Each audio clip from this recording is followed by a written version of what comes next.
Shalom, shalom, Israel, shalom. It's Brother Raya. I want to give all honor and glory to the Most High God, Yahweh, by Hashem Mashiach, Malak Yahushua. Another strong shalom to all of the mighty brothers that go out there and labor on the highways and byways, making their body a living sacrifice. In the rain, the tumults, the demons, the uprises, the uproars, they're out there standing 10 toes down for the name of the Lord. Another strong shalom to all of the mighty brothers that are not out there as of yet, but building themselves up, reading, praying, fasting, being diligent, taking notes, doing everything they could do to put themselves in a position to shake the hand and wake up the hopeful elect. Another strong shalom to all that are mighty aquaf in this thing, actually sincerely reverencing their husbands, being teachers of good things to the children at home, being quiet, shamefaced, submissive, loving, steadfast, cooking, sewing, cleaning, doing all of the righteous acts of our foremothers on fire for the Lord. Another strong shalom to all that are mighty aquaf that are not married as of yet, building themselves up, being shamefaced, on fire, magnifying the ministry. Another strong shalom to all of the children in this thing that are abstaining from all lust and concupiscence and peer pressure of the world, on fire for the Lord. And last but not least, another strong shalom to the whole entire nation on fire for the Lord, reading, praying, and fasting in the last days. All right, this is going to be a Q&A through the Spirit. We taking on all questions right through the mercy and power of Yahweh Bashem Yahushua, and Most High willing, whatever question that you ask, it is go in order, and you could be edified through the Spirit. Most High willing. Right, I'm gonna kick it off with this. Right, I'm gonna share my screen, and let me know if you can see my screen through the Spirit. Give me a strong con if you can see the screen. All right, give me a strong con if you can see the screen.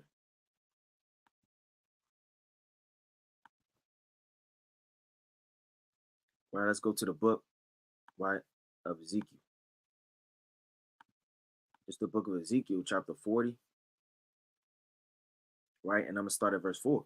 It says, "And the man said unto me, Son of man, behold with thine eyes, and hear with thine ears, and set thine heart upon all that I shall shew thee." So you have to set your heart on asking questions, getting answers, and everything that the Lord is going to show you, man. You don't want to set your heart on the troubles and things of this world. Set your heart on Carly B, music, media, drugs, vanity, wickedness. And the Lord says, "Set thine heart upon all that I shall shew thee, for to the intent that I may shew them unto thee, art thou brought thither, declare all that thou seest to the house of Israel."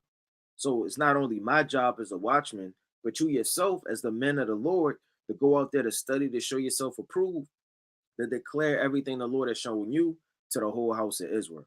And we're going to start off right with the first question through the Spirit. All right. It says, Shalom. Some brothers teach that the daughters of Zion in this day and age are trash and should be passed over for women of the other nations. Is this a prudent thing to seek to do? Right now, let's answer that question. Now, first and foremost, whoever said that, they're going off straight up. We're not afraid to say it. We don't care what congregation you come from, what congregation you in, who you know, who your elder is. We don't care, man. Hey, that's off. Let's go to the book of 2nd Ezra, chapter 10, verse 44. And it reads, "This woman whom thou sawest is Zion, and whereas she is unto thee, even she whom thou seest as a city building." So Zion is likened unto a woman, and a woman is likened unto a city building. What is this city going to be built like that the Lord is saying Zion is likened to? Let's go to the book of Tobit. Let's see the attributes of the city that's going to be built on a spiritual level, which is likened unto this woman. It's the book of Tobit, right? Chapter 13 and verse number 16. "For Jerusalem shall be builded with sapphires." So our woman is likened unto what? Sapphires. Sapphire is a very, very beautiful, stone. We're about to look it up real fast.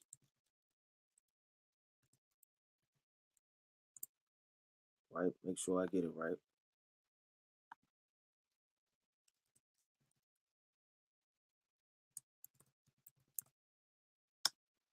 These are sapphire stones, in case you didn't know. Now check that out, man. That's just one stone. Now this doesn't look like Keisha right now, with her behind out in the streets, shaking and popping her behind, man, for views. It don't look like the TikTok girls.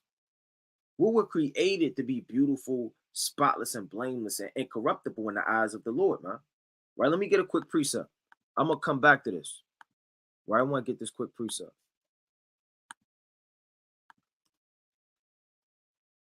Let's go to Wisdom of Solomon. Because the Lord said he told you how he had created us to be. It's the book of Wisdom of Solomon, chapter 2, and verse right number 22. I'm gonna start at 23. For God created man to be immortal and made him to be an image of his own eternity. So we were created not to have our pants sagging, drug dealing, slang talking, spitting everywhere, chewing tobacco, smoking weed, smoking tobacco, woods, and all type of vapes.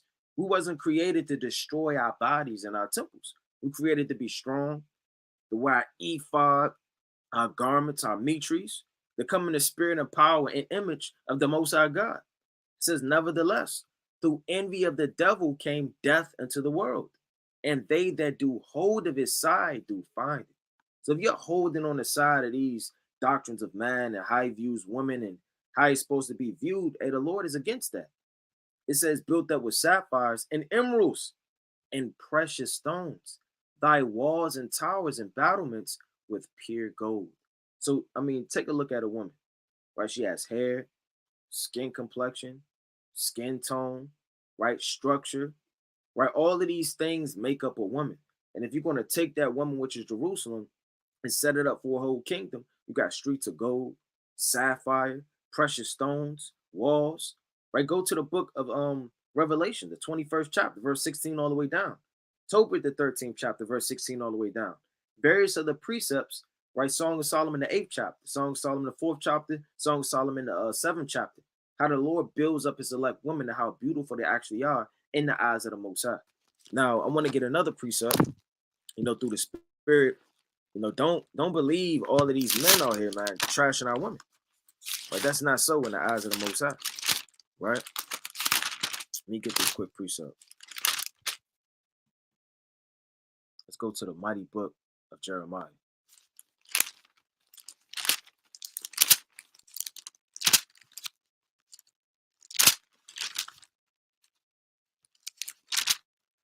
So I can bear with me. Get this quick precept. It's the mighty book of Jeremiah, chapter 2, and verse number 1. Let me get one more on this. And it reads, I'm going to start at 2. It says, go and cry in the ears of Jerusalem, saying, thus saith the Lord, I remember thee, the kindness of thy youth, the love of thine espousal, when thou wentest after me in the wilderness, in a land that was not sown. So the Lord said, I remember how kind you used to be. Now Eve is mean mugging. She's gangster. She's a roughneck. She's angry, upset, walking with a chip on her shoulder. If you're likening it to Israel and to a woman, think how beautiful and feminine a woman is supposed to be. How loving and kind she is. How beautiful she is. The attributes and how she may serve her husband, which is the Most High. I remember thee, the kindness of thy youth. Right now, women aren't kind. A lot of them. We got certain sisters, they're on fire, they're diligent, they're submissive. But primarily, a lot of our women are not kind. They're mean, aggressive, standoffish, rude, right? It says, the love of thine espousal, when thou wentest after me. Now men are chasing women around, man. Hey, the Lord wants the woman to chase the man, man. That's in the Bible, man. Hey, the man is the prize. He has the wisdom, the knowledge. He protects the house. He brings home the money. He's the one that is the strong staying fortress. He's the hedge. It says, thou wentest after me in the wilderness, in a land that was not sown. So for any man, pushing that doctrine, that philosophy, according to thus saith the Lord, you got to kick that out. And what you should do is you should rebuke that and read the precepts. All right, let's go to the next question.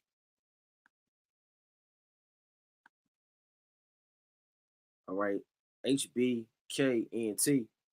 What plays a bigger role in going off, Satan or the corruptible seed in us? That's a very good question. So what plays a bigger role? the corruptible seed or Satan? Right, let's go to the precepts. Let's go to Job, right? Chapter 7 and verse 20. It's Job chapter 7 and verse 20. And it reads, I have sinned. What shall I do unto thee, O thou perverser of men? Why hast thou set me as a mark against thee, so that I am a burden to myself? So, I mean, you may go off, you may sin, but guess what? Job sinned in the eyes of the Lord. That's Job chapter 33. But yet Job was perfect. You could be in a corruptible seed and still be justified in the last days. Yeah, we're corruptible. We go off. We're subject to sin, like it says in the book, right, of Romans, the 7th chapter, right? Verse 17 all the way down. But nevertheless, you have certain men that will be without spot and without blemish in this corruptible seed. So you're able to overcome the corruptible seed, and you're able to overcome Satan.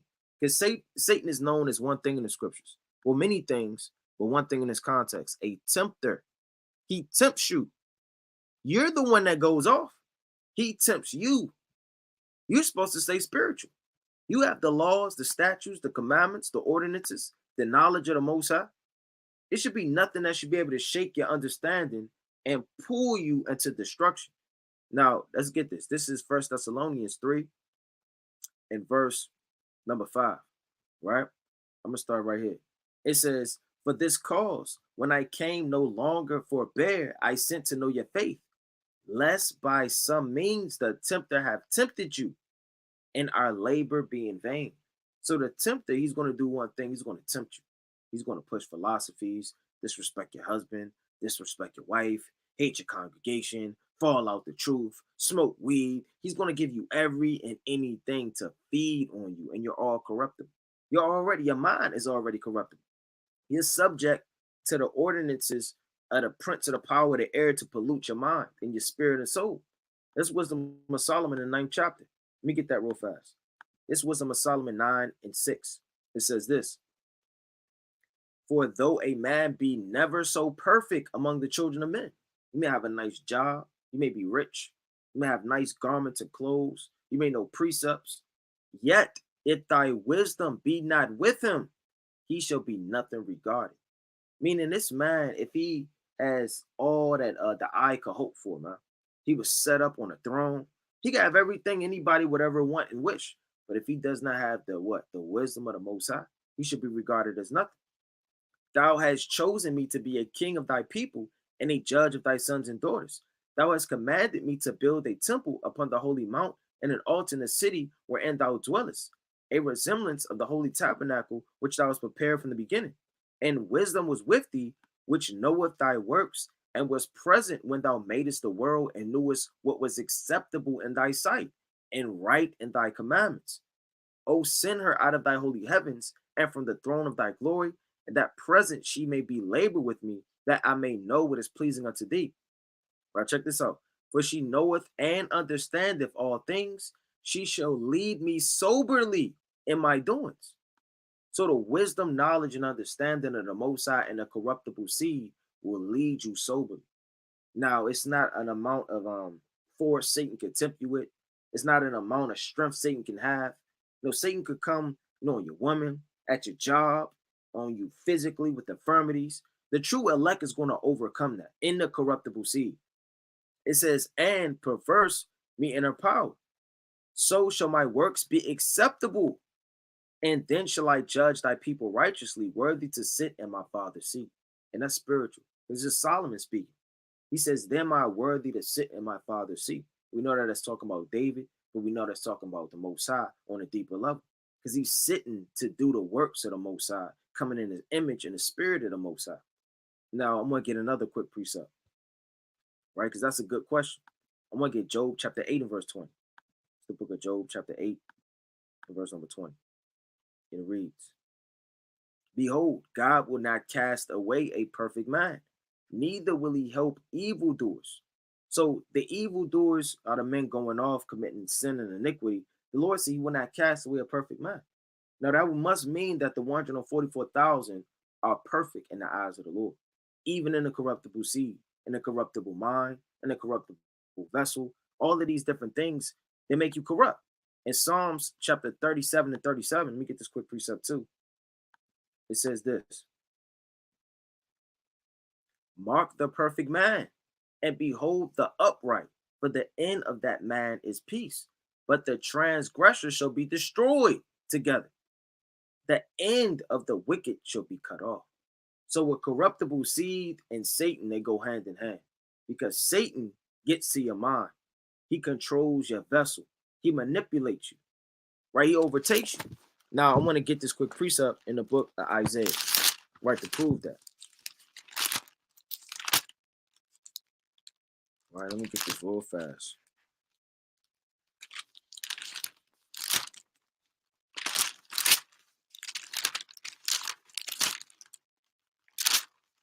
This quick precept, so I can bear with me.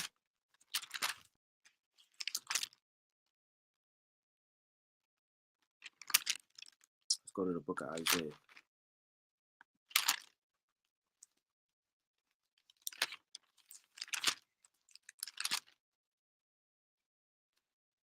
Chapter 26. It's the book of Isaiah, chapter 26. In verse, I'm gonna start at 9. It says, with my soul have I desired thee in the night, yea, with my spirit within me, I will seek thee early. For when thy judgments are in the earth, the inhabitants of the world will learn righteousness. Let favor be shewed to the wicked, yet will he not learn righteousness. In the land of uprightness, he will deal unjustly, and will not be slacking, and will not behold the majesty of the Lord. So the Lord says, you may show mercy unto the wicked. A man may have another chance, but he's still going to deal unjustly in the eyes of the Lord because he's in a corruptible seed. But that corruptible seed is going to override predestination in the spirit of the Lord. The Lord said in Wisdom of Solomon, the 5th chapter, that Yahweh Shai is going to come knock at your door. What's at your door in Song of Solomon, the 5th chapter? A lock. A lock's literally on your mind. So if Satan could come and pluck that, then you're not the elect. This is Song of Solomon chapter 5. Let me get this last precept. I'm going to start at 5. I arose up to open to my beloved. My hands dropped with myrrh. What are you opening up? Your mind, because he standeth at the door and knock. And my fingers with sweet smelling myrrh upon the handles of the lock. So he's opening up the door. Now, what's upon the door? A lock. So Yahweh Shai is the only one that can open up your mind and get to you, the elect. Now, if you have a lock on your mind and Satan somehow picks that, and this isn't a corruptible seed, the elect are not going to be broken down, manipulated, overthrown by Satan and his devices in the corruptible seed. So who's have more preeminence over us? Neither one. Because the corruptible seed in it, we become perfect in the eyes of the Lord, the 144,000. And Satan doesn't make the elect go off. We're subject to the corruptible seed, which makes us go off by the tempter, which is Satan, if you understand. Right, shalom to all of the men of the Lord. HB&K is using a condom a sin. All right, well, let's go to the precepts. All right, let's go to the mighty book of Genesis, the 9th chapter. Now, first and foremost, Esau created the condom. That's a wicked way to prevent yourself to be able to have children upon the earth, which only the wicked will use, man. And this is the book of Genesis, chapter 9, and verse number 1. And God blessed Noah and his sons and said unto them, be fruitful and multiply and replenish the earth. So it was a commandment for them to replenish the earth. And replenish the earth isn't talking about grabbing up a bunch of seeds and planting all of these vineyards, man. It's talking about take your wives and going unto them and repopulate the earth with the seed of righteousness. Now, when you go to the book of Genesis, right, let me get this quick precept. Chapter 38 and verse number 8. It says, and Judah said unto Onan, go into my brother's wife and marry her and raise up seed unto thy brother. And Onan knew that the seed should be his. And it came to pass when he went unto his brother's wife that he spilled it on the ground, lest that he should give seed unto his brother. Now this man got destroyed, not because he pulled out, righteously, speaking, not anything carnal, but because he didn't keep the law in Deuteronomy chapter 25 and verse 5 all the way down. You have to go into the next of kin if your brother is deceased upon the earth, right? That's Numbers 36. You have to go into the inheritance. You have to do the works that are of the law. Now, if you don't do that, let's go to the book of Second Samuel, chapter 20 and verse number 1. There's no sin in not getting your woman pregnant because you don't want to be forced into believing that you have to have 12,000 children and be like Gideon, 70 sons, right? This is the book of Second Samuel, chapter 20 and verse number 5. And David said unto Abishai, Salaki, is this what I want? I'm going to start at verse 3. And David came to his house at Jerusalem. And the king took the 10 women, his concubine, who he had left to keep the house, and put them inward and fed them, but went not in unto them. So they were shut up unto the day of their death, living in widowhood. So David had the mind not to go into each one of his concubines. Nevertheless, his son defiled them. But as a man, you have the choice whether you're going to productively have a seed or not, man. Now, with that being said, I'm going to read this latter part of it again. But went not unto them, so they were shut up in the day of their death, living in widowhood. Now, when you go to 2 Samuel, the 6th chapter, right, let me get this quick precept. David did the same thing again to Michal. This is the book of 2 Samuel, chapter 6. I must get straight to the point. I'm going to start at 20. It says, Then David returned to bless his house, and Michal, the daughter of Saul, came out to meet him and said, How glorious was the king of Israel today, who uncovered himself today in the eyes of the handmaids and his servants, as one of the vain Salakia fellow shamelessly uncovering himself. So his woman was giving him lip and going off. And David said unto Michal, It was before the Lord, which chose me before thy father, and before all his house, to appoint me ruler over the people. Add to the Lord over Israel, therefore I will play before the Lord. This is the point. And I will yet be more vile than thus. Meaning you want to play, you want to go off, I'm going to show you who's the man. I'm going to show you who's the king. You can't check me, I'm going to check you. That's what it means, I'm going to be more vile than thus. And I will be base in my own sight. Not that David's saying he's going to go out or go off. But he's saying, look, man, I wouldn't normally do this, but I'm about to do it. And the maidservant, Salakia, which thou hast spoken of them, I shall be had in honor. Meaning I'm going to take those women I was dancing with, and they're going to be my wives. It says, Therefore, Michal, the daughter of Saul, had no child until the day of her death. Meaning David didn't do that duty to make her to have children. She was shut up by her husband until the day of her death. If you have 7 wives, you don't have to give all 7 of those wives children. What happened to Jacob and Rachel? Give me children or else I die. Give me, what if he didn't want to? No. There's no sin in that. Now you don't have to put on a condom, go get your tubes tied, go to the doctor, be on the phone for 7 hours, push number 7 if this applies to you, number 9 if this applies. You don't have to do all of that. You're the man. And then being a man, you literally have say-so on how you're going to run your house in all aspects. Now, if you want to, on a deeper level, right, let me get this quick precept. Let's go to the book of Psalm chapter 127. Of Psalm chapter 127 and verse number 1. Right. It says, I'm going to start at verse number 3. It says, Lo, children are an heritage of the Lord. The fruit of the womb is his reward. As arrows are in the hand of a mighty man, so are children of the youth. Happy is the man that have his quiver full of them. They shall not be ashamed. So it's not a bad thing to have children if the Most High will require it, man, and it'll come to pass. But they shall speak with the enemies in the gate. So that's a mighty thing to be able to have children, and a lot of them. Now, you don't have to, though. Let's go to Psalms chapter 126, right? Let me get this quick precept. Psalms chapter 128. It says, I'm going to start at 3. It says, Thy wife shall be as a fruitful vine by the sides of thine house, thy children like olive plants round about thy table. Behold, that thus shall the man be blessed that feareth the Lord. Now you got one thing. The Lord saying that a man, that has his quiver full of, those arrows is a beautiful thing and a fruitful wife. But that doesn't mean that you can't have children that the Lord isn't dealing with you. When you go to Hebrews chapter 11 and verse 11, the Lord speaks about a very, very righteous woman that couldn't have children. This is Hebrews 11 and 11. Thus, faith also Sarah herself received strength to conceive seed. So she was past age. They were trying. It wasn't happening, but the Lord opened up her womb. So to wear something to have it not to come to pass is wicked. In the eyes of the Lord, whether it be great or few, it's all a blessing of the Most High. And just because you can't have children, is nothing wrong with that.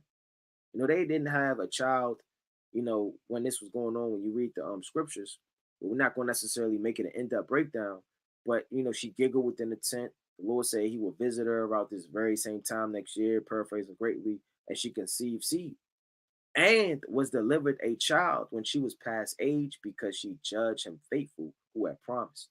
Right. So I wouldn't say to do the duties of a marriage. You could do a lot of things, and I don't want to get too specific, because Israel is very carnal. They'll take the clip, they'll run with it, they'll make a video on it, and all hell will break loose. But nevertheless, righteously, you could do as you please with your wife. It's not a sin to not conceive seed and go into it. David did it many of times. There many accounts of that, right? Let's go to the next question. King Asher, King, can you further break down the following verse, Philippians 2 and 6? Who being in the form of God thought it not robbery to be equal with God, the what? All right, let's go to it.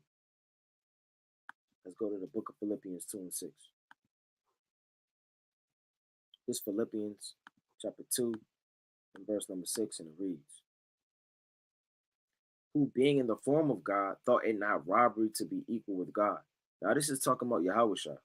He was in the form of God, meaning what? That doesn't mean that the Most High was his specific skin complexion, his specific height, his specific weight, and he's like a twin of the Most High. That's not what that's talking about on a deeper level.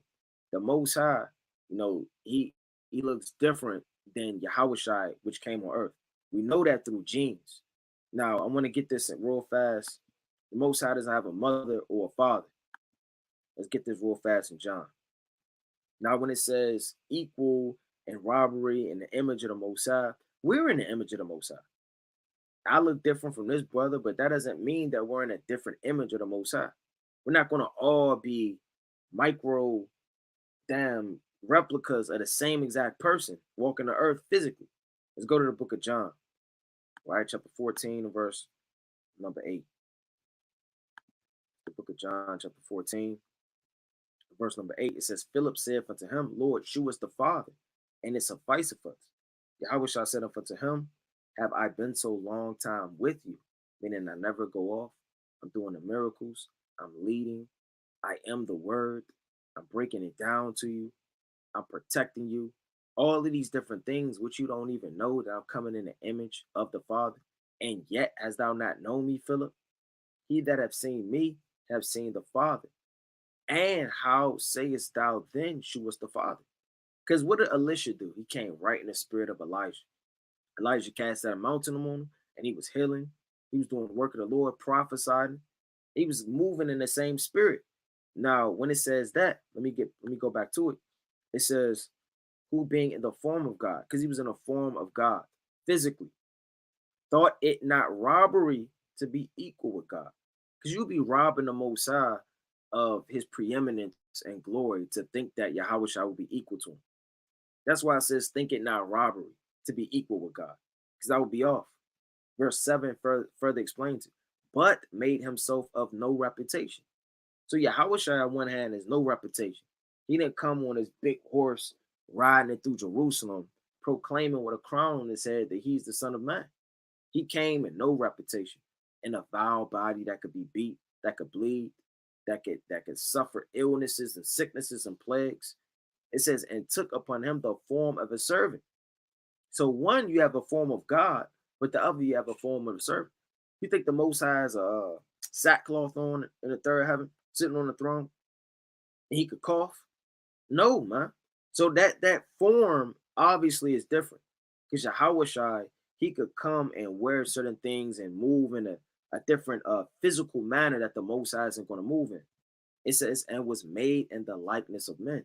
So physically, he was made in the likeness of men, but the form of the spirit, which had no measure, he was made like unto the Most High. That's why I thought it not robbery to be equal with God, because it's two different lots. You go to Galatians chapter 8 and verse 1, it tells you plainly who the Father and the Son and the separation is. It's Galatians, right? Chapter 1 and verse 1.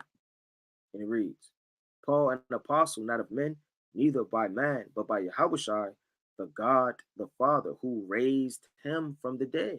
So who raised Yahushua from the dead? The Father. So how can they be equal? It's not saying think it not robbery, because it would be robbery and off to make Yahweh the same as Yahushua. That's all it's saying, King. Are we going to the next question? All right, it's the next question. Zurel, Israel. There is 12 gates into New Jerusalem for each tribe. Which gate will Enoch, Abraham, Isaac, Job, and Noah use? And will they be part of the 144? Seeing they ain't from either of the 12 tribes. Shalom. Right? So let's go to it. Now, there's no tribe that Enoch came from. Let's get this real fast.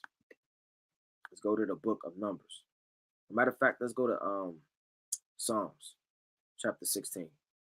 Now, each man has to maintain his lot that the Most High had created. So if we don't know the Pacific tribe that Enoch came from, it will be off to allude unto the scriptures and break down things that aren't written. It's the book of Psalms chapter 16, verse number 5. The Lord is my portion of mine inheritance and of my cup. Thou maintainest my lot. What is the lot of Abraham, Isaac, Jacob, Noah, Job? These men were not Israelites, right? Let's go. Let me get this quick precept and second. Let me get this real fast. Second Esdras. Now they were known as something else. They were the sons of God. This is the book of Second Esdras, chapter 3, and I'm gonna start at 10. It says, and it came to pass in every one of them, it's like every of them, that death was to Adam, so was the flood to these. Nevertheless, one of them thou leftest, namely Noah, of his household, of whom came all righteous men. So the righteous men, they come of Noah, they come of Abraham, they come of Isaac, they come of Jacob. So you can't say that Noah's gonna come to a Pacific tribe. That would be being over righteous, alluding and creating your own doctrine. Now those men are going to be in the kingdom of heaven. When you go to the book of Matthew chapter 8 and verse 11, it tells you that we will sit down at the table with them. Now you don't want to create a doctrine, because when you start to dig too deep, Abraham, he's really David, and David, he was really Peter, and Peter was really him. And now you have a long line of regenerations that have happened with no precepts. Just because you just know how strong Jacob's spirit is. He has to be Nehemiah. Yeah, he has to be him. And now you start putting people, right, and mixing up things in the lots, and you start going off. It's the book of Matthew, chapter 8 and verse 11. And I say unto you that many shall come from the east and the west, and shall sit down with Abraham, Isaac, and Jacob in the kingdom of heaven. Now it's saying it as if they're already there. Many are going to come from the east and the west. It's not going to be 19 times the Lord goes with the chariot to beam up everybody. There's going to be one great deliverance. It says, and I say unto you that many shall come from the east and the west, meaning beamed up from the four corners of the earth, and sit down with Abraham, Isaac, and Jacob in the kingdom of heaven. It's not a physical table. That means sit down and inherit, the supper of the Lamb. Everything that was prepared. Going into the marriage chambers and being in the kingdom is like a marriage and a feast. So you're going to sit down and eat of the promises, the blessings, the inheritance, and everything given to you that they have obtained, which was Abraham, Isaac, and Jacob, and given to them. Right? Let me see if it was any more part of that question. And will they be part of the 144, seeing they ain't from either of the 12 tribes? Shalom. Right? We don't know. Nobody knows. Now, we can't say that, Abraham is one of 144,000 or this man or that man. All we can say, let's go to it. Look at this other quick precept. Matter of fact, let me get this precept. Let's go to 2nd Esdras, chapter 14. You got certain spirits that don't come back to earth when they go to the third heaven. You got certain spirits that come back in generations on generations. Then you have other spirits that come back in their third and fourth generation.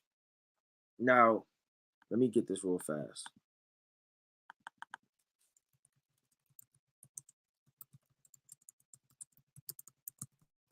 How many people on earth? I see what the so-called analytics is. 7.8 billion. So if you come back in the third and fourth generation, that must mean that there are billions of spirits in the third heaven. Because as many as people that are old, you have people that are being born. So literally, I don't want to stretch this out to a very long breakdown, because I want to be considerate, but I want to get these precepts real fast. This 2nd Esdras chapter 14, right? And verse, I'm gonna start at verse number 8, right? I'm gonna start at 9. For thou should be taken away, talking about Ezra, from all, and from thenceforth thou shalt remain with my son, and with such as be like thee until the times be ended. So the Lord said he was going to take Ezra and he was going to remain with his son. Who is his son? Yahushua. And with such as be like thee. Who's like Ezra? All of the elect men. All of the strong spirits. Certain spirits don't keep coming back in all of the generations that normal people do. Because you gotta a vision is. This is like a movie. Why would the main character be needed in the background, man? You got people mowing the grass, headphones in the back of the damn sub place listening to music. You got people, a little kid with a slingshot in the background. And those people are back on the earth all the time. But then you have people like the main character. A lot of the main characters, they don't even do their own stunts because they're real precious in the eyes of the film cast in Hollywood. And the Lord does not need Daniel to be working a 9 to 5. Just keep coming back on earth, man. It was a dispensation of time we had the 7 days of silence. And if you don't know what that breakdown is, go on the channel and watch it. It's on the Cold Cuts channel, where the truth was snatched out of the earth. Meaning, even if a prophet was on the earth, how much could he prophesy if the Lord had made dead silence for 7 days? And that's a plethora of number, right, which is completion, where the truth was not spread abroad to the great awakening. So you have certain spirits that know the breakdowns, the allegories, the prophecies, and those men are withheld until the time of the end, for the early and latter rain, for all of these elect spirits to be on the earth, to be shaking the hand, waking up the hopeful elect, and going into these mysteries and parables. So with that being said, everybody's not going to have the same lot and be coming in the same generations. The Lord said in the book of Exodus, right, chapter 20, let me get this real fast. In verse, right, number 5, thou shalt not bow down thyself to them, nor serve them. For I am the Lord thy God. I am a jealous God, visiting the iniquity of the fathers upon the children unto the third and fourth generation of them that hate me. So the Lord visits the iniquity of the fathers, because we are our fathers, upon the third and fourth generation of them that hate me. Now, a generation can mean two things, right? Now, a generation, you could be a grandfather, a father, and a son. A generation could be the span of 10 years. That's in Baruch, right? The 6th chapter. Right, let me get that real fast. So you want to be careful what you're looking at when you read the word generation in the scriptures. The Lord said in the book of Psalms, chapter 24, verse 6, all the way down, this is the generation of them that seek thee.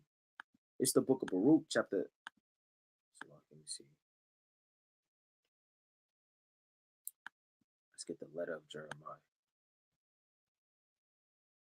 right? It's the letter of Jeremiah, right? And it reads, I'm gonna start at 3. So when ye be come into Babylon, ye shall remain there many years, and for a long season, namely 7 generations. Now, a generation, like I said, it depends on the context. We know we were under the Babylonian captivity for 7 years. 7 generations in this terminology would be this father, this son, his grandson, his great grandson. We know that nobody's going to live for 7 generations. So, this generation in this context is talking about 10 years. So, when the Lord speaks about generations in the book of Exodus, you have to perceive what that's going into the third and fourth generation. You don't necessarily have on a deeper level a great grandfather. You normally only get to about 4 generations before you give up the ghost.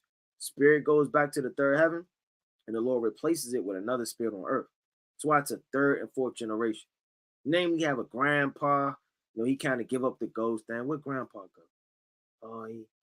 You're too young, Junior. We'll talk about it later. Then you have your great grandfather. He's shriveled up in the bed, man. He's not even moving. But to have a great grandfather or great is not normally the case, right? So the Lord keeps things in a cycle with all of these spirits that are on the earth, right? They're always going in a cycle, like the grass being cut down and it grows again, right? I just wanted to bring that out. All right, let's go to the next question. So, like, I'm doing this in order, so if you're just coming in through the spirit, most are willing, you can be patient. We can get to your question. Shalom, King, can you expound on Luke 10 and 18? Let's go to it. It's the book of Luke, right? Chapter 10 and verse 18. And it reads, and he said unto them, I beheld Satan as lightning falling from heaven. Now, when you read this, it's talking about Esau. How do we know that? Esau is Satan. It says, and he said unto them, I beheld Satan. Now, when you look at Satan and you look at Esau, he's as lightning. He's the light of the world. He's the illuministic. He's the enlightened one. On the left-hand side, he's the carnivals, the festivals. He's the one that on a physical level keeps the lights on in your house. He's the one that's lightning, man. Now, what does lightning do? Lightning shines from the east to the west, and he comes down mightily to the earth in seconds. So the same way Esau was from his high throne, now Esau is on the throne, which, let's go to the book of Colossians real fast. This is the book of Colossians, chapter 1, and I'm going to start at 16. For by him were all things created, talking about Yahushua, that are in heaven and that are in earth, visible and invisible, whether they be thrones. So there's invisible thrones in the world. Every throne isn't having a Lord Baltimore sit on it and you're getting knighted. You're just sitting up there. It's a heathen feeding you grapes, man. It's invisible thrones. You have the throne, you got Satan's seat in the book of Revelations, man. Right, the second chapter. Let me get that real fast. So there's invisible thrones. Now, in these invisible thrones, you have principalities and demons that sit on these thrones. Now, who's over these principalities? A principality is a region. You may have Rome, an invisible throne in Rome, and a spiritual demon and his legions sitting on that throne who is giving power to whoever is in charge. Right? This is the book of Revelation, chapter 2. Right? This whole thing is absolutely fire. We're going to get straight to the point. Right? Verse number, let me start at 12. And the angel of the church of Pergamos write these things, saith he that which hath the sharp sword, 2 edges. I know thy works, and where thou dwellest, even where Satan's seat is. So Satan has a seat which is primarily in where? In Rome. Literally. So these demons, they do what? They give power unto you. That's in Revelations, the 12th chapter. Let me get that real fast. Salakia 13. It's the book of Revelation, chapter 13, and verse. I'm gonna start at this whole thing. I'm gonna start at 4. It says, and they worship the dragon which gave power unto the beast. So they're worshiping the dragon, which is giving power to the beast. So, I mean, on a deeper level, you got the dragon, which is the Roman Empire, giving power into the beast, right? The beast is America, but verse 4 is really talking about the Roman Empire. When you go all the way down to verse 11 on out, it's talking about America. So you have the Roman Empire from verse 1 all the way to 10, and then you have the American Empire from verse 11 all the way down. But on a spiritual kind of notion, it's talking about what? The spiritual demon Satan is known as a dragon. He's known as Satan, a serpent. He's known as all of these wicked things, that creep and crawl to manipulate and confuse you, man. And he's giving power unto the beast. The beast is really what? The Roman Empire. And they worship the beast, meaning the world worship the Roman Empire, seeing who is like the beast, who is able to make war with him. Because nobody can make war with the Roman Empire. They had the teeth sharp as iron, and they were strong. So when you go back to it, getting to the question, Luke chapter 18, Salakia 10 and verse 18, let's go back to it. It says, I beheld Satan as lightning fall from heaven. It's talking about his throne and leadership from being on high, falling down to what? Earth, meaning the dust and ashes. That's what it's talking about. Let me get two precepts on that. Let's go to Isaiah chapter 14 and 12. It's the book of Isaiah chapter 14 and verse number 12. And it reads, How art thou fallen from heaven, O Lucifer? What is this talking about? The king of Babylon, when you read verse 4. It says that thou shalt take up this proverb against the king of Babylon. Who's the king of Babylon? The so-called white man. He's the king of Babylon. How have the oppressors ceased? The golden city ceased. So how thou hast fallen from heaven, O Lucifer? Who is Lucifer? A light bearer, the son of the morning. He's the one that gives sun. You understand that? Light on the left-hand side. That's why there's so many precepts, and the light of the wicked shall be blown out or put out. All right, let's go to the next question.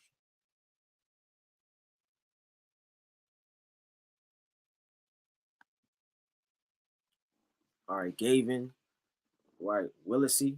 Good afternoon. All praise to the Most High. Who were the Canaanites, and are they around today? Yes, the Canaanites are around today. Now, the Canaanites are your modern day South Africans, right? Now, let's go to the book of Genesis, the 10th chapter.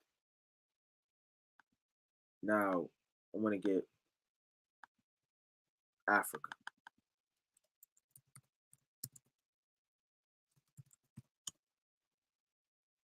All right, you got the African map. Now, in the African map, let me see if we could get a little bit more zoom in.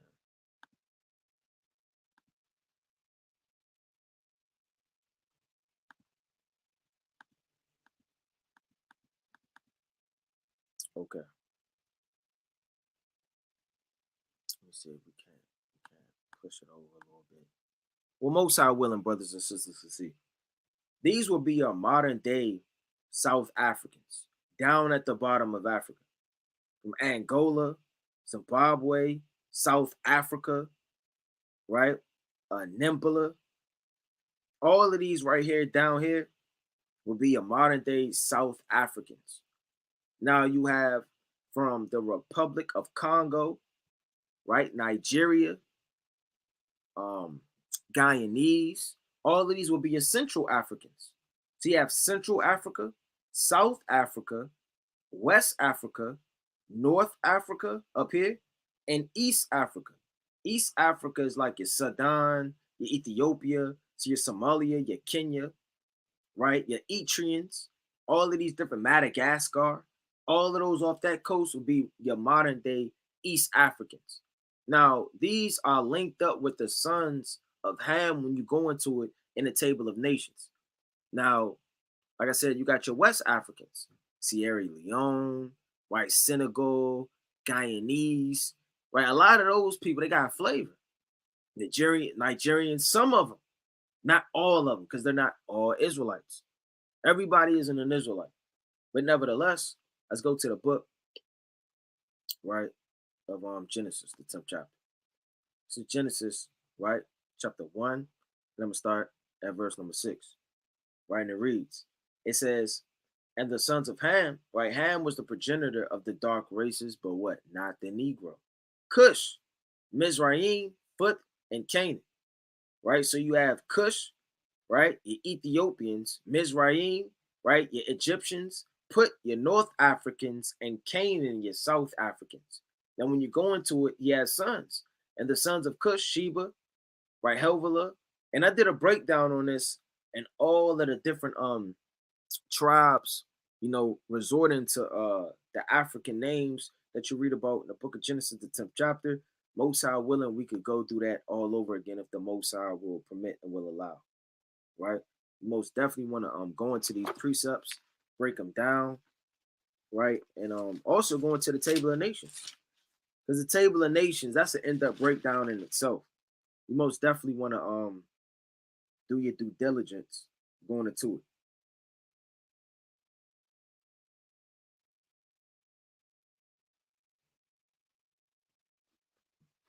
Right, let's go to the next question.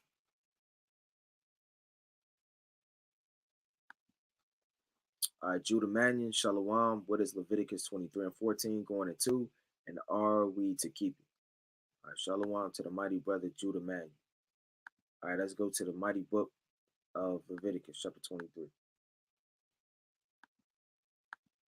Now, first and foremost, right, I'm going to read. Let me see where I want to start at. Really want to start at verse 10, but we're going to get straight to the point, for sake of time. Now, I'm going to start at verse, I'm going to start at 14. Now, when you read Leviticus, the 23rd chapter, it's talking about what? It's talking about the feast days. Right, verse 14, and ye shall eat neither bread nor parched corn, nor green ears, until the self same day that ye have brought an offering unto your God. It shall be a statute forever throughout your generations in all your dwellings. So for us to not keep this or to keep this, we will have to keep the whole thing. That would be like keeping Passover, with the lamb and not the wine. Or keeping Passover, you understand, with the unleavened bread, but not the bitter herbs. It says, and ye shall eat neither bread nor parched corn, nor green ears, until the so same day that ye have brought an offering. We can't bring an offering to the Lord. Now, we're under a spiritual priesthood, under the order of Melchizedek, which is the high priest Yahushua. Now, if you want to take this, you don't want to get too deep, intermingling the priesthoods, because one is carnal and the other one is spiritual. It says, unto your God, it shall be a statute forever throughout your generations and all your dwellings. And ye shall count unto you from the morrow after the Sabbath, from the day that ye brought the sheaf of the wave offering, 7 Sabbaths shall be complete, right? And even unto the morrow, after the 7th Sabbath, shall ye number 50 days, and ye shall offer a new meat offering unto the Lord. Now, a lot of this we could keep spiritually. Now, I have an in-depth breakdown. Let's see what my phone is on the Pentecost. And I'm going to just show it on the screen if I can find it, most I willing. And brothers could take this breakdown. So I can bear with me. I'm going to remove it just for 1 second.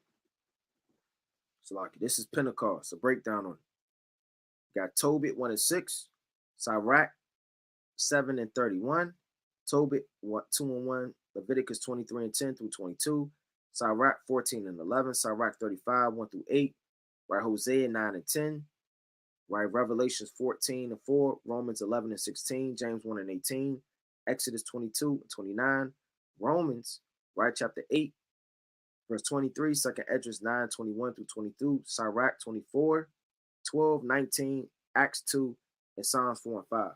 And when you go into this, and like I said, for the sake of time, I'm not going to make this breakdown too long, but some of this we could keep, some of it we can't. You have land, physical land Sabbaths, you got physical land, physical sheaves, but certain laws and certain precepts pertaining unto the law with a lamb or a sheaf, it's spiritual. But certain things aren't, it's carnal that we can't keep, that are under the new, you understand, priesthood. So no, right? Let's go to the next one.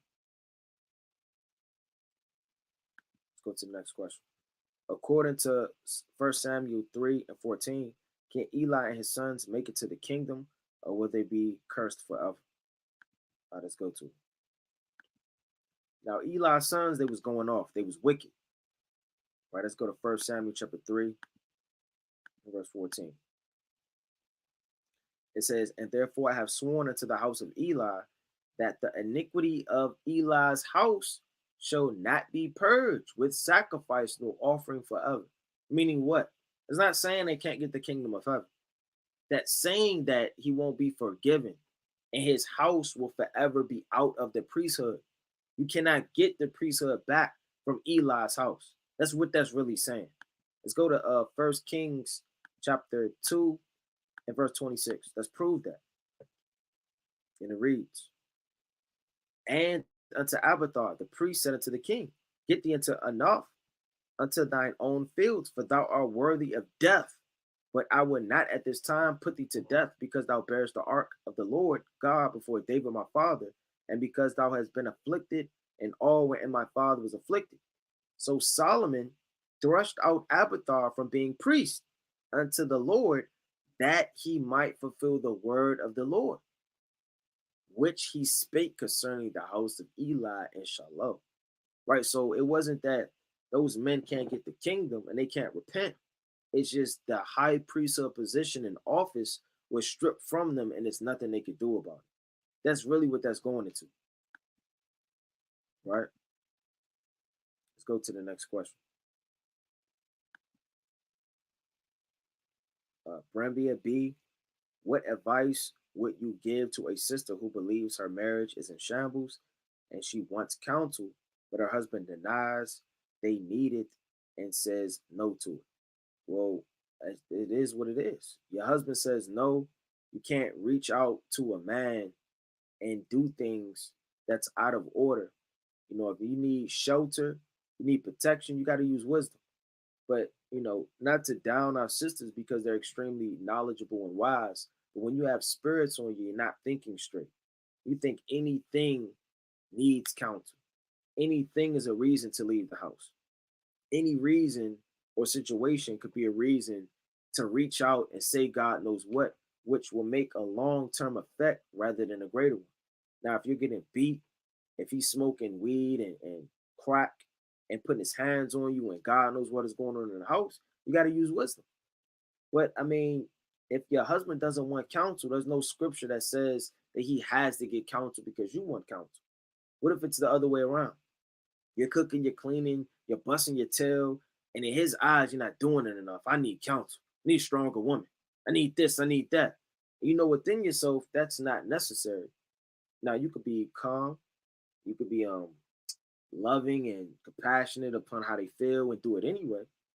Or you could say, no, I don't want to do counsel. Now, you don't have to, nobody's going to force you into counsel. That's a wise thing to do. This is what the Lord said in the book of Psalms, chapter 20 and verse number 5. A man of wisdom will draw out counsel. This Proverbs chapter 25. Counsel in the heart of man is like deep waters, but a man of understanding will draw it out. So you have counsel. And somebody may ask counsel like you're asking now, which is not wrong or bad, but you're skimming off the top of the water. You're just taking a bucket and just going like this, taking whatever little the precepts I say and then take it to the situation. But counsel in the heart of man is like deep waters, meaning you want to really get to the bottom of things. You want to get all the water and draw it all the way out, man. You want to figure out, what am I doing? Am I going off? Am I examining my soul? Why is the Lord cursing our marriage? Because if he's suffering, you're suffering. If you're suffering, he's suffering. Somebody's doing something where the Lord is sending spirits in the house, whether that be to strengthen you up, whether that be to show you that you can overcome all things. Like the man that was blind. He didn't go off. His parents didn't go off. The Lord just wanted to show you how mighty his name is. What if the Lord just break down your car? Don't mean you were smoking weed last week. What if the Lord just wants you to have faith and strength to overcome all things and pray in his name so that his name can be magnified? What if your household, there's nothing really out of order with to begin with? What if things this comes with a high level of discernment and being prudent with the scriptures. The Lord may trouble your household, not that anybody's at fault. A woman could be in order, but it's still a spirit that's troubling both of you, causing friction, quarrels, all type of things. And y'all just may need to come together and be of what? One mind, so that the Lord can remove that spirit. So it really goes into marriage counsel isn't as easy as a physical question. You want to be able to have everything you need to be able to inquire about the situation correctly. Now, when men used to go on journeys in the ancient world, right? Let me get this quick precept in the book of Judges 18. They had to know everything about everything. You don't just know a little bit about something. Because I can't say, well, he's going off. Y'all need counsel. And the situation in the house is very small. Now this woman goes out, she talks to God knows who, she breaks the law of her husband, all because I said so. Or it could be vice versa. She's getting beat. And I say, well, you know what? I mean, there's no law that says this man is occupied under Yahweh Shai to get counsel from God knows who. And now he takes that and he runs with it. So that's why it's good to sit down and really put everything out on the table to have an understanding about what's really going on. If that's the case, I would want to inquire more. But nevertheless, on a scheme of things, your husband does not have to physically go get counsel if he doesn't want to.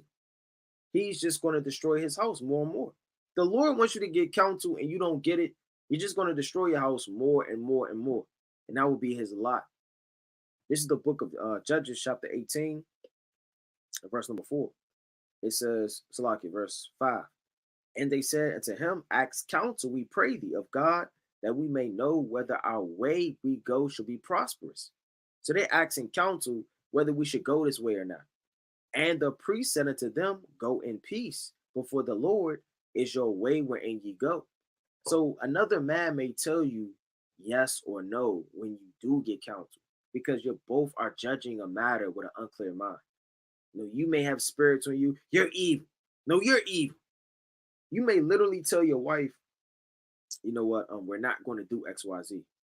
Now the spirits in her from yesterday are angry at you, and now she's bucking up. We never get to going. We never. You're just unjust.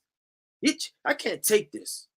And in her mind, she really feels the spirit that you're unjust. And all you did was ask her, or tell her rather, we're going to do this, which was not out of order. But through the leaven she built up in her, now it's causing friction. Now you, on the other hand, may say to her, you're out of order. You're disrespecting your husband. Go sit down or go in the next room or go study these 19 precepts so your spirit get to go on a fast right now. And she's going to want to buck up, even though that's a good thing to do, is to check yourself. So when you both have spirits and y'all clashing, it's really hard to judge who's really correct and isn't. That's why you need a priest. You need to inquire before the Lord. You need to go on a fast. You can cast a lot. It's 1,000 things you can do to get your husband to see a matter not from his eyes only. Because you don't want just one counsel in a matter. The Lord said, in a multitude of counselors, there is safety. It says this. Then 5 men departed and came to Lachish and saw that people that were there, therein, how they dwelt carelessly. And after the manner of the Zidonians, quiet and secure. And there was no magistrates in the land that might put them to shame in anything. And they were far from the Zidonians and had no business with any man. So those men, they went to go search out the land. So even with counsel, you want to make sure that it's an action behind the counsel. Like this priest, this man, he said the way should be prosperous. Then 5 men departed and searched out the land and saw how the Zidonians dwelt carelessly. So there's a way and different things to go about it. You want to have the spirit of patience. Patience is very, very important when you're in a marriage. Because if you don't have patience, the Lord is going to overthrow the situation. So for that sister, I would counsel her to be patient and to inquire before the Lord. Because what happened with Esther when she was coming before the king? Did not it say that the Lord changed the spirit of the king into mildness? And he says, Esther, I am thy brother. So the Lord could take a spirit off of somebody in a second, but you have to be blameless in that matter. Not proud, not arrogant, not right, not right. God forbid you run off and do God knows what. He may grab you up. He may kick down the door. You're his possession. You don't want to put a spirit on your husband. You want to make sure that you're moving subtile in order. So if need be, I would say that, XYZ needs to happen. You may want to use your sister, maybe talk to her husband and try to talk to you, or use subtlety. Don't go out and do God knows what in a matter that does not really need that type of spirit to be done in that situation. All right, let's go to the next question. All right, it says, dope law. Do we have to live off grid to be saved? Do we have to build our own gardens and build our own houses? And do that mean come out of her, my people? Have you heard of Pastor Donwell and his model? No, King. I haven't heard of that. But this is how we live in the days to come. Let's go to the book of Psalms, chapter 33. The Lord strategically tells you. Now, no, you don't have to live off the grid. You don't got to get your bug out bag. Get your flashlight, right? You get your so-called lighters. You get all of the different, you get your rope, you get your sticks, and you live in the wilderness. No, that's not what that's talking about. You don't have to live off the grid.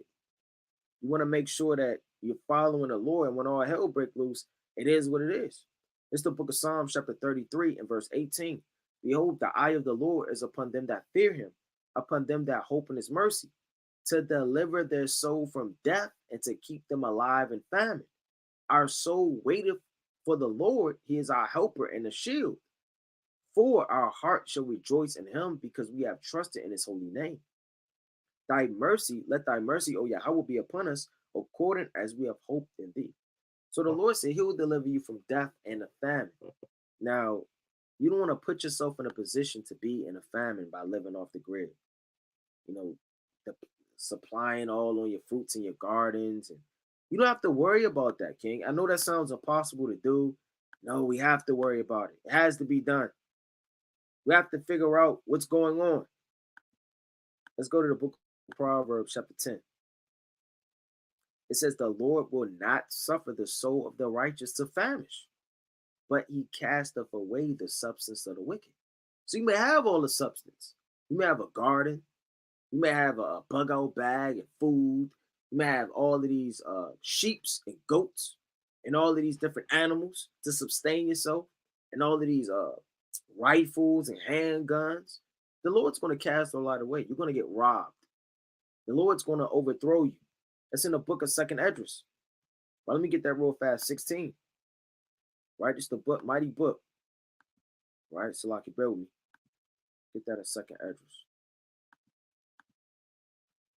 Chapter 16. So the Lord's going to keep you safe.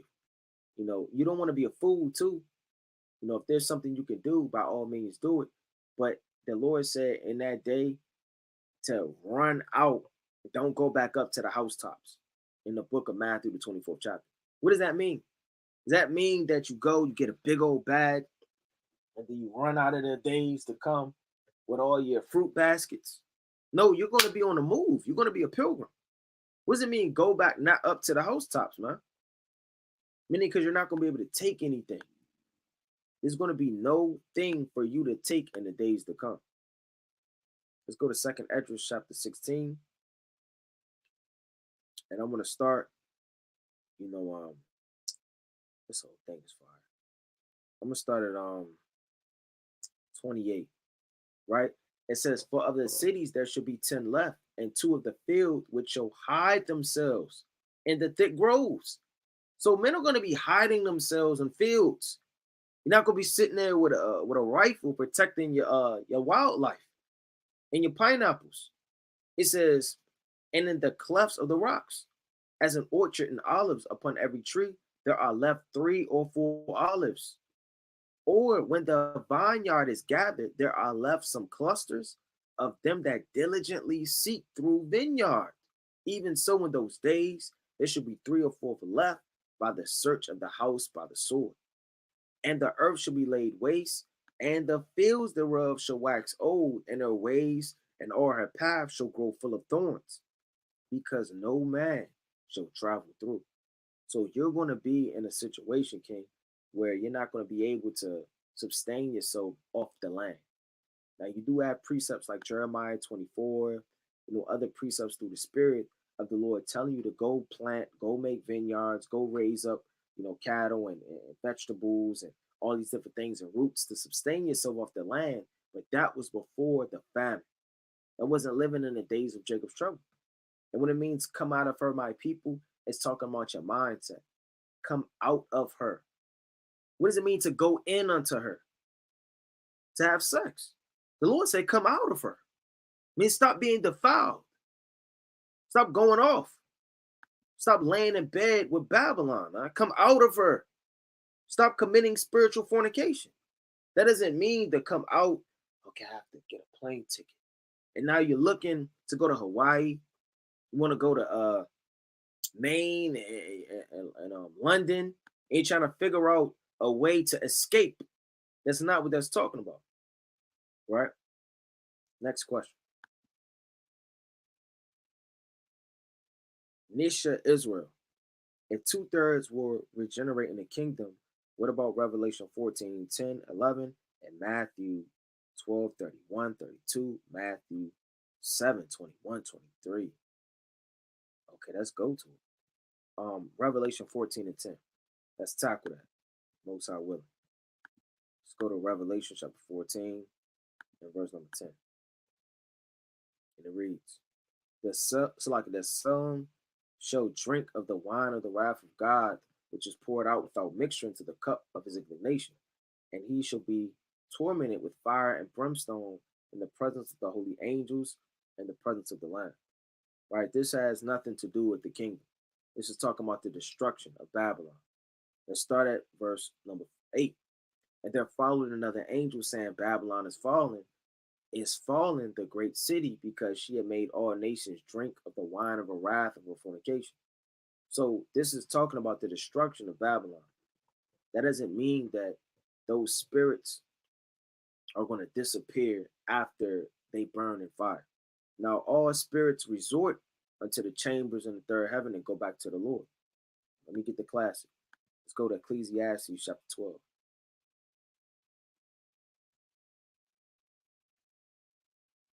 Right, it's the book of Ecclesiastes, chapter 12, and verse number 7.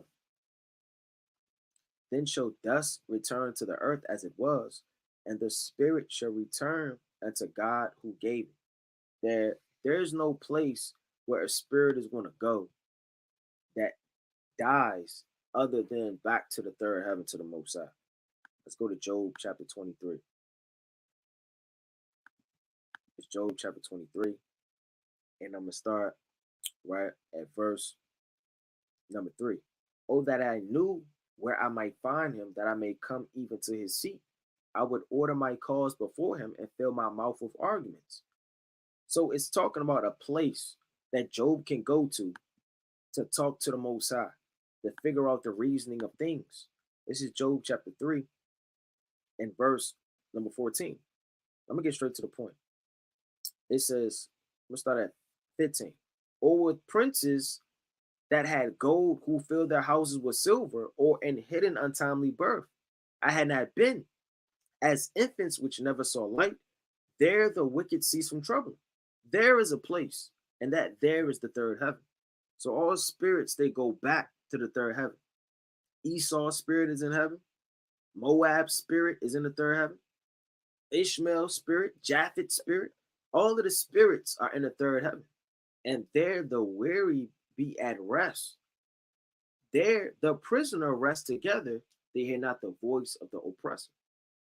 So when nuclear fire is going on and things are going on the earth, you're going to have the spirit leave that body, and all spirits go back to the Heavenly Father. That's Ezekiel chapter 18 and verse 4. All spirits are mine. Let me get that real fast. Now, as the spirits go back to the Father, let me get this quick precept. Behold, all souls are mine, as the soul of the Father, so also the soul of the Son is mine. The soul that sinneth, it shall die. So you have chambers in the third heaven where your souls resort to. Now, in these chambers, you wait. You wait until the Lord brings you back on earth. Let's get that in second Esdras. You want to make sure that you understand how regeneration works, right? You want to make sure you understand the chambers of souls and the different things that the Most High has made, right, for your spirits. Because you're not going to have spirits just disappearing. Because if 2/3 are going to be destroyed, I mean, essentially the heathen would be over us, I mean, as far as number. And we're the sand of the sea. All of these spirits that the Lord has created are going to come back on earth. And we're going to continue and continue and continue as long as the sun and moon shall endure. This is the book of 2nd Esdras chapter 4 and verse number 35. And it reads, it says, did not the souls of the righteous ask questions of these things in their chambers, saying, how long shall I hope in this fashion? When cometh the fruit of the floor of our reward? And unto these things Uriel the archangel gave answer and said, even when the number of seeds is filled in you, and he have weighed the world in a balance. So everything is weighed, the prophecy, the time for you to wake up, go to sleep, come into understanding, grow, have children, die, be born. Everything is weighed in a balance. By measure have he measured the times, and by number have he numbered the times, and he doeth not move nor stir them up until the said measure be fulfilled. Then answered I and said, O Lord, that bearest rule, even we are all full of impiety. Right? Let me jump down to the point.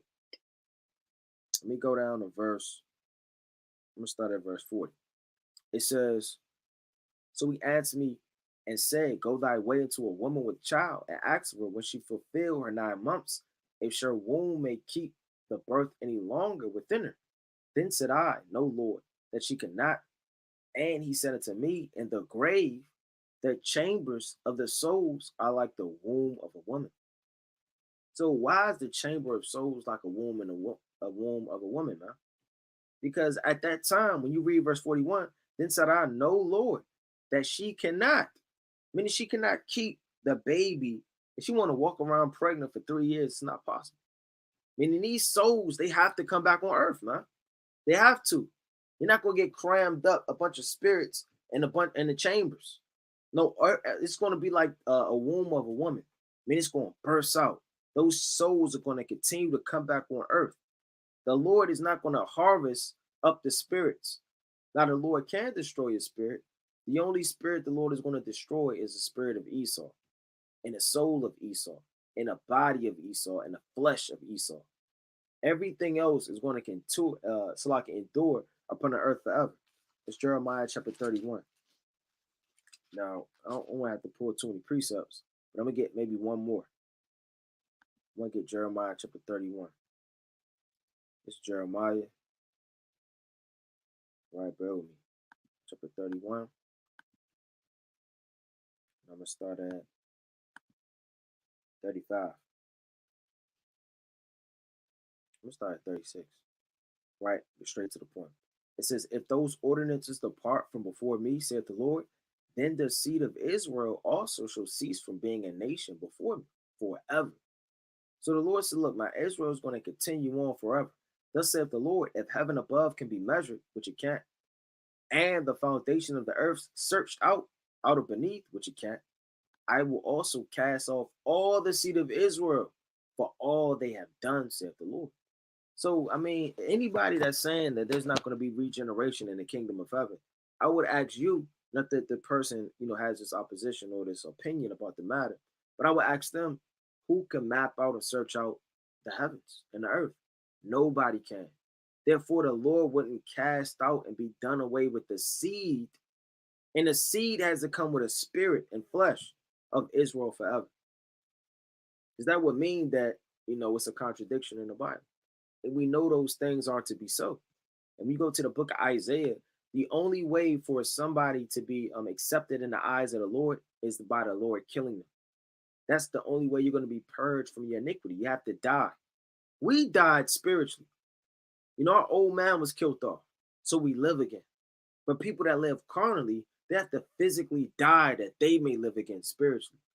Right, let's go to the book of Isaiah, right, chapter 22. in verse 14. And then they're going to have a very, very low lot in the kingdom. Now, when you think of the kingdom, you think of sapphire stones, all of these things. You got horses and cattle and all that's to the elect. It's to the 1/3. It's not to the 2/3. They're not going to have that. You're not going to be sexing, drugging, and killing in this life and think when you're in the kingdom is nothing more than a rulership.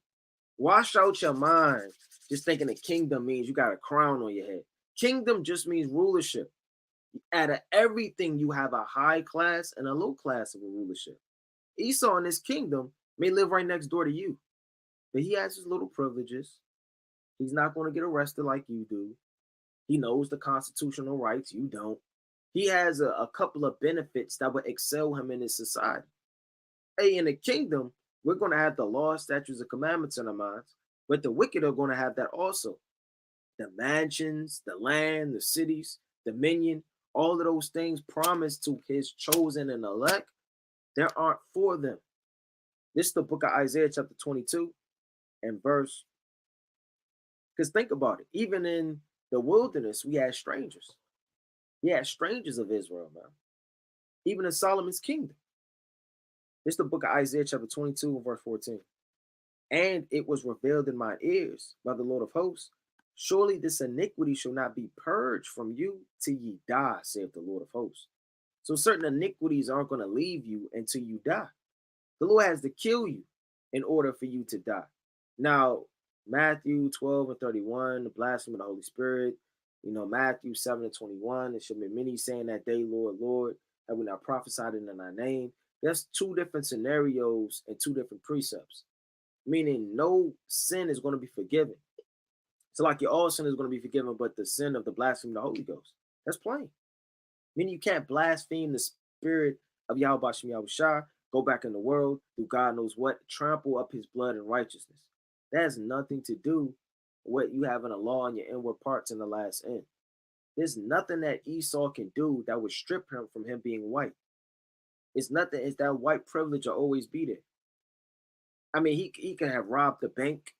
He could have done God knows. He's not going to get beat like that black man's getting beat in jail. He's still going to have some type of rights, even in his lower state. I mean, that these precepts doesn't have anything to do with the 2/3 being regenerated in the kingdom. Most High willing, I could do an in-depth breakdown. I did it on the last Cold Cuts channel. But Esau keep taking it down. But most High willing, this one stays up, and we'll do another one through the Spirit. Right, let's go to the next question. Israelite King 7. Exodus 9 and 34 says, Pharaoh sinned how? All right, well, let's go to it. It's the book of Exodus, chapter 9. And what was that? 34. Okay, come.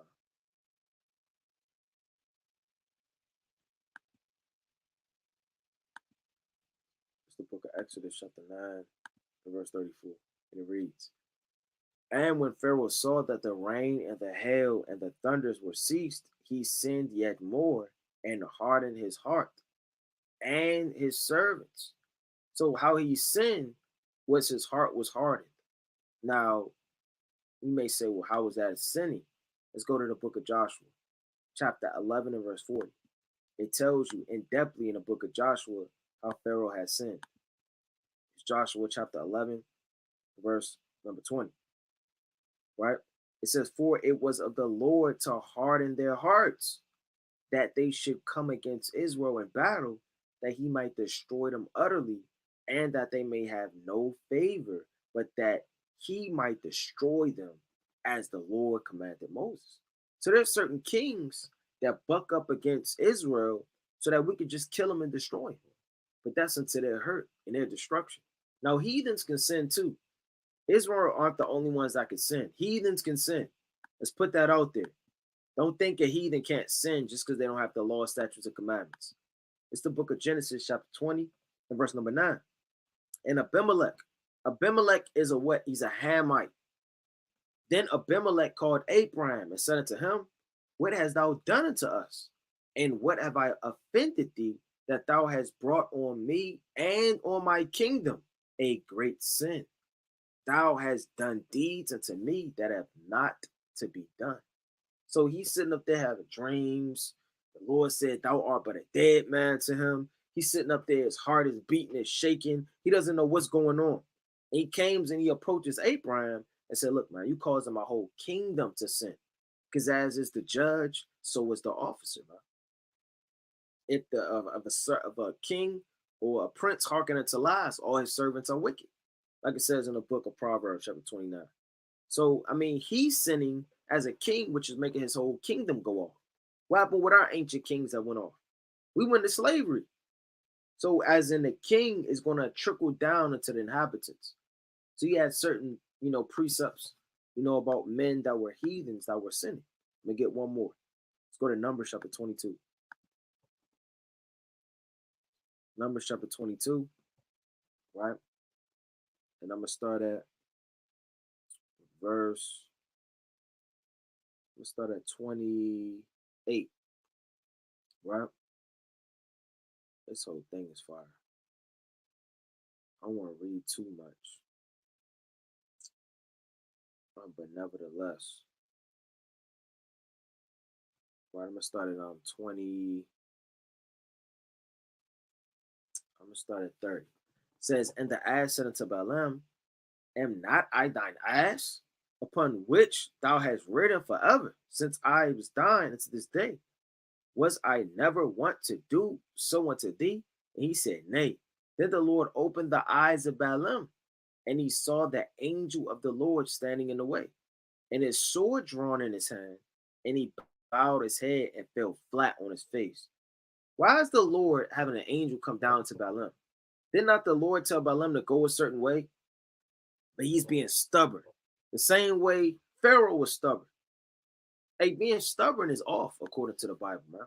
Whether you're a heathen or not. It says, and the angel of the Lord said unto him, wherefore thou hast smitten thine ass these 3 times? Behold, I went out to withstood thee, because thy way is perverse before me. So you could be perverse before the angel, and sin before the angel, and before the Lord, and the angel have to send down. So like the Lord have to send down the angel to kill you, man, or to destroy you, smite you, judge you, whatever the case may be. And the ass saw me and turned from me these 3 times. Unless he had turned from me, surely now also I had slain thee and saved her alive. It says, and Balaam said unto the angel of the Lord, I have sinned. So once he understood that the angel came down and all this was going on in the ass, he said, you know what? I went off. I sinned. For I knew not that thou stoodest in the way against me. Now, therefore, if I displease thee, I will get me back again. So the heathens can sin. They can go off. That's in Revelations, the 18th chapter. Let me get that real fast. It's the book of Revelation, chapter 18, and verse 4. And I heard another voice from heaven saying, come out of her, my people, meaning a separate from Israel and the heathen, that ye be not partakers of her sins, and that ye receive not of her plagues. So the heathens could sin too. And he sinned by being proud and stubborn. So, I mean, these heathens, they be going off.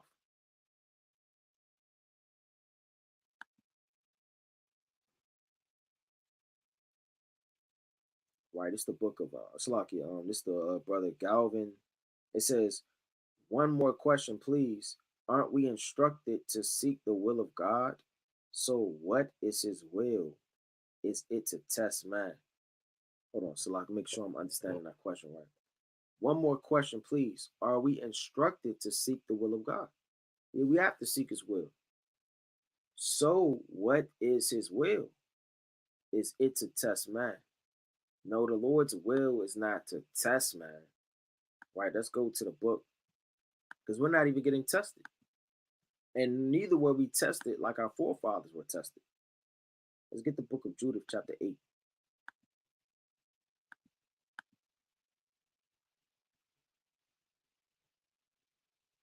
Verse 26. Remember what things he did to Abraham, and how he tried Isaac, and what happened to Jacob in Mesopotamia of Syria when he kept the sheep of Laban, his mother's brother. So the Lord may try you, but that's not the reason why we're created. Just for the Lord just to get on us all the time, man. We were created to be an image of his mortality, man. Immortality. So we were created to rule like the Lord in a kingdom, to be set up, to be immortal, to be perfect. We're created to be righteous. But to obtain that righteousness, there's strives and things that we have to obtain to. It says, for he have not tried us in the fire as he did them, but the examination of hearts.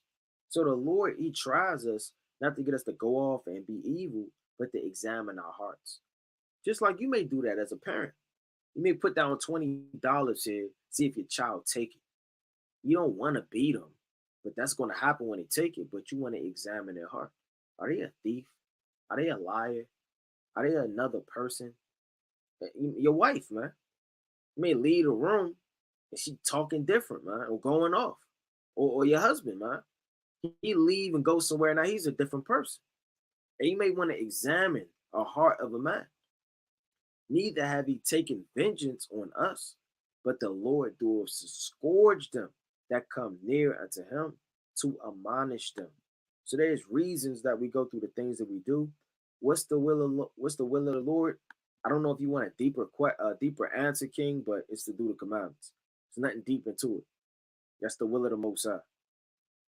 It's not a secret in Daniel that we got to crack and uncode, through the spirit of the Most High and diligently inquire through hours of fasting and patience. It's freely given. Well, let's go to the mighty book of Matthew, chapter 19 and 16, the class.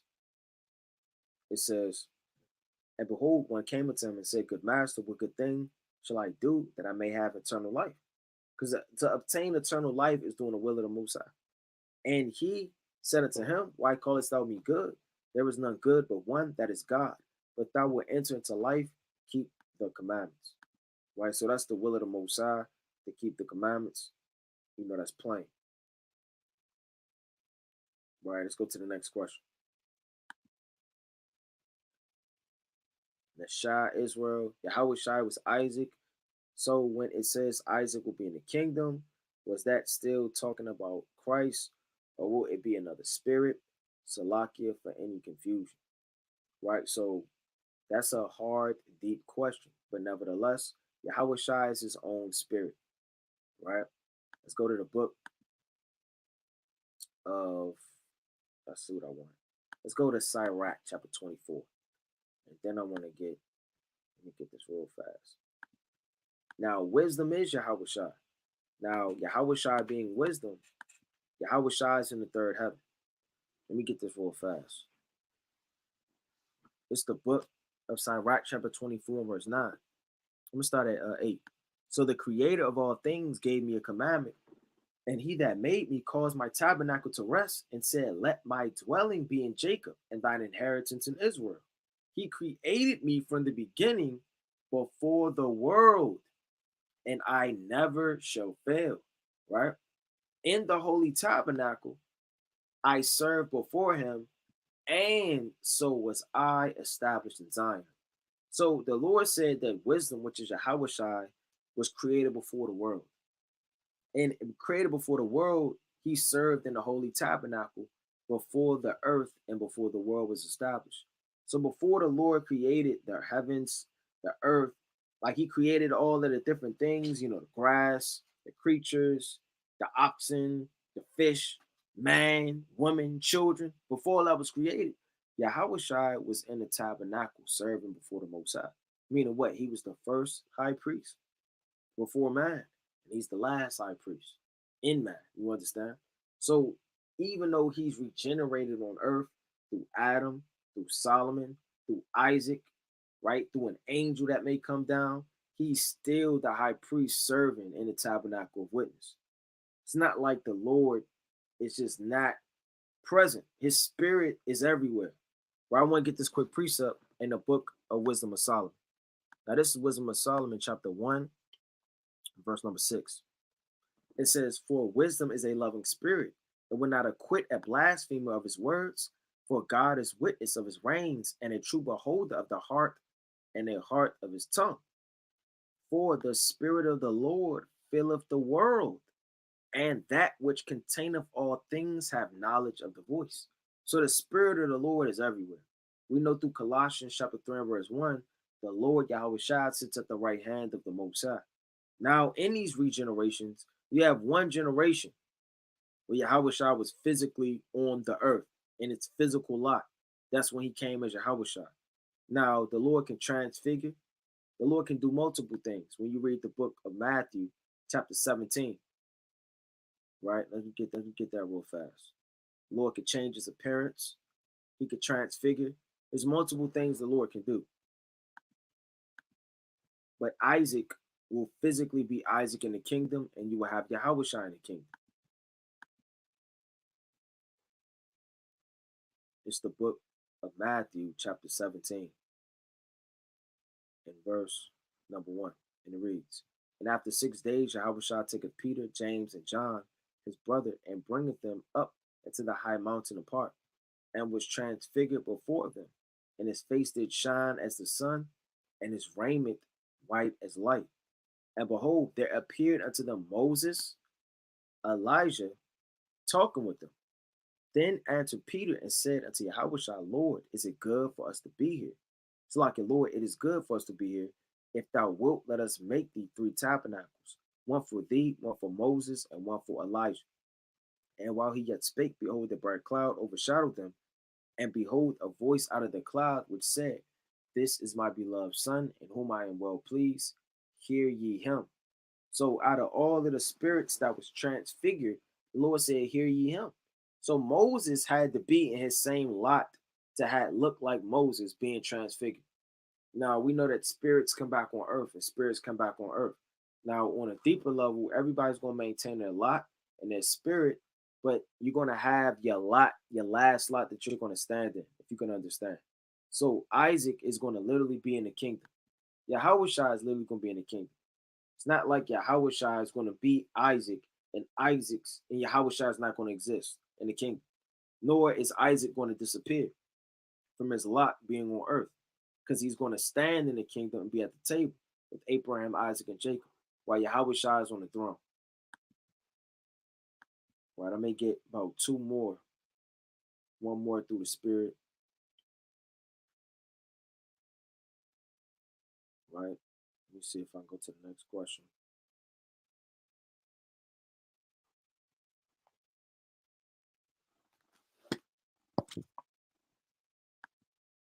All right. This is Justin Washington. Shalom. Can you explain what nation did Abraham come from? Wasn't it 3 types of people on earth? Sons of men, sons of wicked, sons of God. Right. So you have the sons of God, you have the children of men, and then you have the seed, the serpent seed. Right now, I want to go into that real fast. What nation was Abraham? Let's go to the book of Acts, the 7th chapter. It's the book of Acts, chapter 7, verse number 1. And it reads, Then said the high priest, Are these things so? Right. Then he said, Men, brethren, fathers, hearken, the God of glory appeared unto our father Abraham when he was in Mesopotamia, but he dwelt in Charan, and said to him, Get thee out of thy country, from thy kindred, and come unto the land which I will shew thee. Then came he out of the land of the Chaldeans, and dwelt in Charan. From thence, from thence, when his father was dead, he removed him into his land wherein ye now dwell. So that an ancient god during the time of the Mesopotamians that troubled the wicked, and that god, when you go into history, name was Sin, right? And it was like a principality, it was like a New York City where Abraham dwelt. It was very lucrative as far as everything going on in there. Like you got Sodom, Gomorrah, you got different cities that were turned up. You got New York City, DC, right? You got Hollywood, Las Vegas, all these different places. Now, with that, let's go to the book of Judith, chapter 5. I want to get this quick precept to further explain it. Now, he dwelt in Mesopotamia of Ur the Chaldees. Let's go into the book of Judith, chapter 5. Right, this is the book of Judith, chapter 5. And I'm going to start at verse number 10. I mean, this whole thing is fire. I don't want to read too much. When you read this whole account, it further explains, all right, let's jump to verse 7. It says, and they sojourned therefore in Mesopotamia because they would not follow the gods of their fathers. Check that out, which were in the land of Chaldea. So they had the gods of our fathers. Now, like I said, it was a lot of idol worship, a lot of sin, a lot of wickedness going on. For they left the way of their ancestors and worshiped the God of heaven. Because your ancestors need to be going off. And this is a good precept. Because I remember my mother used to always tell me, I'll never lead you astray.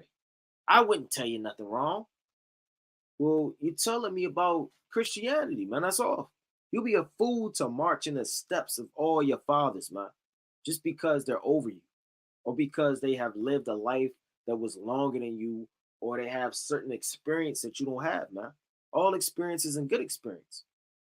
It says, for they have left the way of their ancestors and worship the God of heaven, the God of whom they knew, and they cast them from the face of their gods, and they fled into Mesopotamia and sojourned there many days. Then the God commanded them to depart from the place where they sojourned, and he goeth into the land right of Canaan, where they dwelt and were increased with gold, silver, and much cattle. And that's in Genesis, the 12th chapter, the 5th verse, when Abraham did this. So, I mean, this is a long thing of sojourning throughout the lands when you go to it. Let's go. And Abraham, he takes place in Genesis, the 11th chapter, verse 26 all the way down. Then the 12th chapter, he's been taken from his father's house, right? He's on the move, man. It's the book of Genesis, chapter 12, and verse 5. And Abraham took Sarah his wife, and Lot his brother's son, and all their substance which they had gathered, and the souls that they had gotten in Haran. So you got Haran, right? Canaan, and they went forth into Salakia to go into the land of Canaan, and to the land of Canaan they came, right? And then you keep reading, and keep traveling, they have children, right? But to answer your question, Abraham was a son of God, right? He wasn't the children of men, and he wasn't of the serpent seed. But that's a little history of where Abraham came from and him traveling. Right.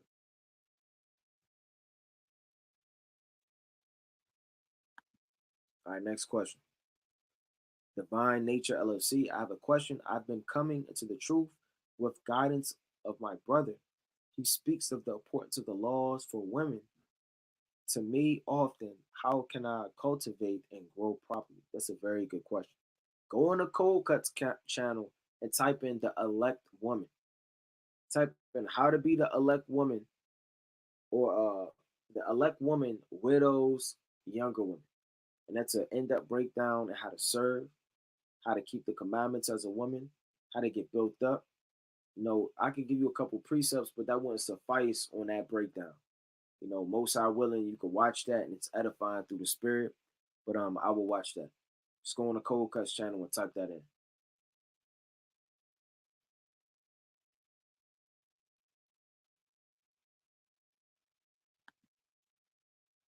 All right.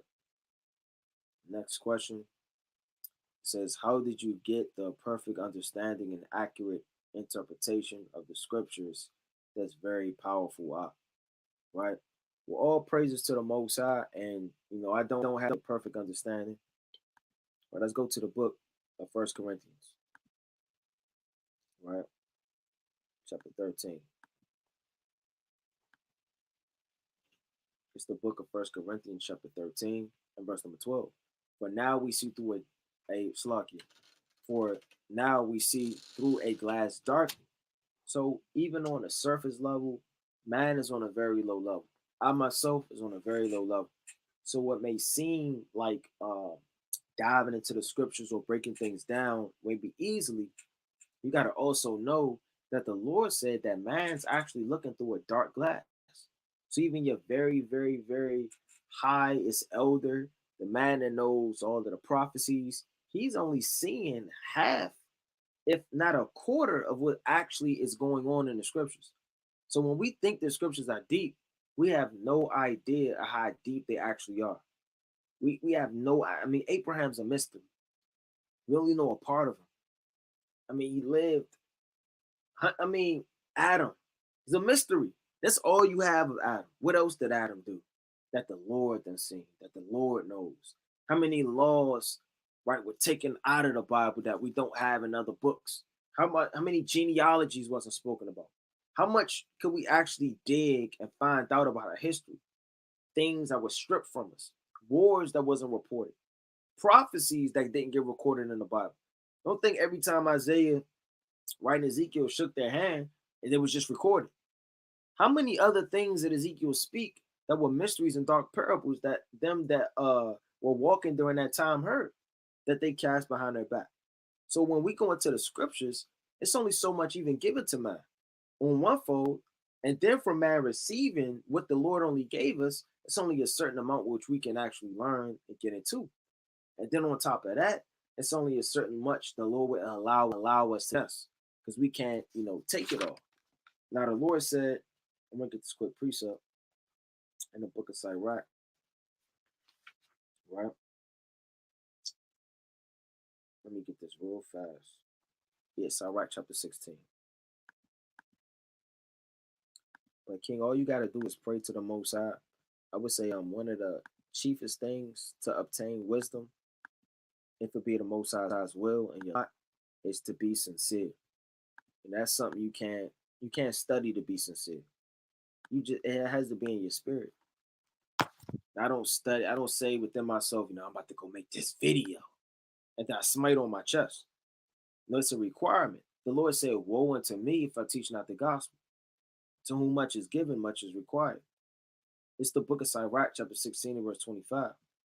So if you have mind to labor and it's sincere and you really want to know the mysteries, not to confound people, not to be mighty, not to be some elder, not to rule over your people or to confound them. If you really want to know it so you can weigh the times of prophecy and come closer to the Lord, most High willing, the Lord to give it to you.